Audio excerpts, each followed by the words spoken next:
Olá, louvado seja nosso Senhor Jesus Cristo, para sempre seja louvado. Glória ao Pai, ao Filho e ao Espírito Santo, como era no princípio, agora e sempre. Amém. Queridos irmãos e irmãs, paroquianos da nossa paróquia Nossa Senhora da Abadia, Diocese de Cristalândia, graça e paz, que Deus abençoe e ilumine a todos nós, unidos na fé. Nesse dia 16 de fevereiro, nesse sexto domingo do tempo comum, cor verde, segunda semana do Saltério, nós pedimos a Deus que abra o nosso coração para ouvir a sua palavra, que é tirada do Evangelho de Lucas, capítulo 6, versículos de 17, depois de 20 a 26. O Senhor esteja convosco, Ele está no meio de nós. Proclamação do Evangelho de Jesus Cristo, segundo Lucas. Glória a vós, Senhor. Naquele tempo, Jesus desceu da montanha com os discípulos e parou num lugar plano. Ali estavam muitos dos seus discípulos e grande multidão de gente de toda a Judéia e de Jerusalém, do litoral de Tiro e Sidônia. E levantando os olhos para os seus discípulos, disse: Bem-aventurados vós os pobres, porque vós sois o reino de Deus. Bem-aventurado vós que agora tendes fome, porque sereis saciados. Bem-aventurado vós que agora chorais, porque havereis de rir. Bem-aventurados sereis quando os homens vos odiarem, vos expulsarem, vos insultarem e amaldiçoarem o vosso nome, por causa do Filho do Homem. Alegrai-vos nesse dia e exultai, pois será grande a vossa recompensa no céu. Porque era assim que os antepassados deles tratavam os profetas. Mas ai de vós ricos, porque já tendes vossa consolação. Ai de vós que agora tendes fartura, porque passareis fome. Ai de vós que agora rides, porque tereis luto e lágrimas. E ai de vós quando todos vos elogiam. Era assim que os antepassados deles tratavam os falsos profetas. Palavra da salvação. Glória a vós, Senhor. No Evangelho de Mateus, caros irmãos, nós temos o Sermão da Montanha. Em Lucas, nós temos o Sermão da Planície. Em Mateus, Jesus fala na montanha, em Lucas, Jesus fala na planície, porque a planície, lembramos que a montanha é o encontro do humano com o divino, é o encontro do homem com Deus. Na planície é o campo da atividade pastoral, é o campo do trabalho, é o campo da convivência humana. Então Lucas resolve fazer o sermão da planície, e esse sermão da planície só tem 4 bem-aventuranças e 4 ai de vós. As 4 bem-aventuranças são os pobres, os que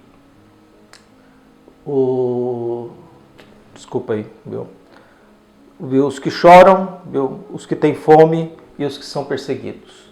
Então, na lógica, são os pobres, os que têm fome, os que choram e os que são perseguidos por causa de Jesus. Diante da desigualdade do mundo, ele olha para aqueles pobres, para aquela multidão, que ele tem compaixão e passa fome, que não tem ninguém por eles. Até porque no Império Romano, naquele período, os pobres não tinham nenhuma atenção. Eles eram só mão de obra barata e, ao mesmo tempo, gente para ser explorada. Não tinha nenhum benefício, não tinha nenhuma atenção por parte das autoridades. E além disso, para os religiosos, os pobres eram considerados malditos, porque eles não sabiam ler a lei, não sabiam ler a Torá. Então Lucas faz essa referência: bem-aventurados os pobres, bem-aventurados aqueles que têm fome, bem-aventurados aqueles que choram e bem-aventurados aqueles que são perseguidos. E por outro lado, Lucas acrescenta um ai de vós. Ai de vós ricos que não se preocupam com os pobres. Ai de vós que estão aí com a barriga cheia sem se preocupar com os que têm fome. Ai de vós os que ri sem perceber e olhar para os que estão sofrendo. Ai de vós que são elogiados, porque começam a agradar tudo. E a referência é sempre os antigos profetas. Assim eles tratavam, os antigos tratavam os profetas. E assim eles tratavam os falsos profetas. Os falsos profetas eram tratados com riqueza, eram tratados com abundância e banquetes, eram tratados com festas e tudo mais, e não eram perseguidos, eram elogiados. Os profetas de Deus no Antigo Testamento eram pobres, passavam necessidade, choravam e sofriam muito para fazer a vontade de Deus e eram perseguidos por causa da fé que professavam.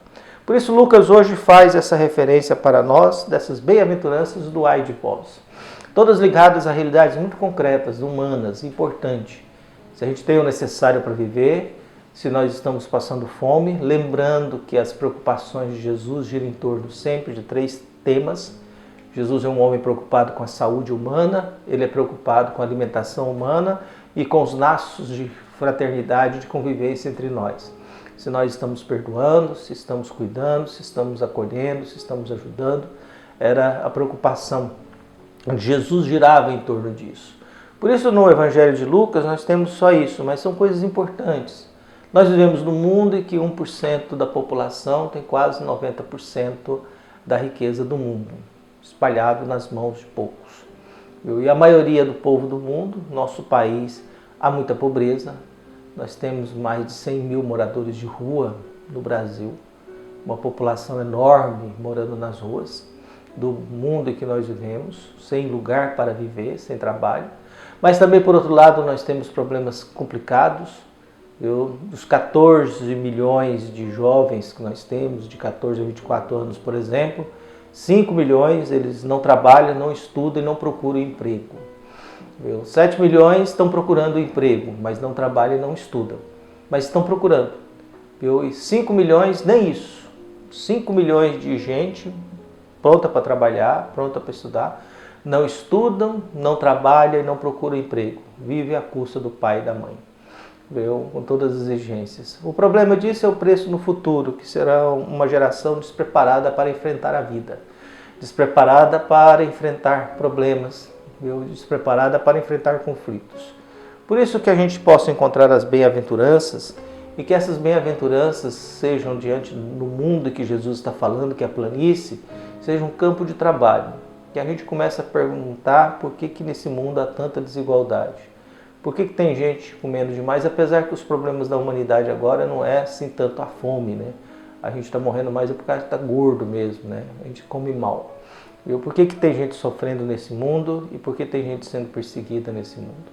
Que Deus possa abençoar e iluminar todos nós e que tenhamos sempre um bom domingo, alimentados pela Eucaristia, fortalecidos na fé, para que a gente possa caminhar ao encontro de Jesus e ouvi-lo, nos orientando e guiando a nossa vida. Um abraço, até mais.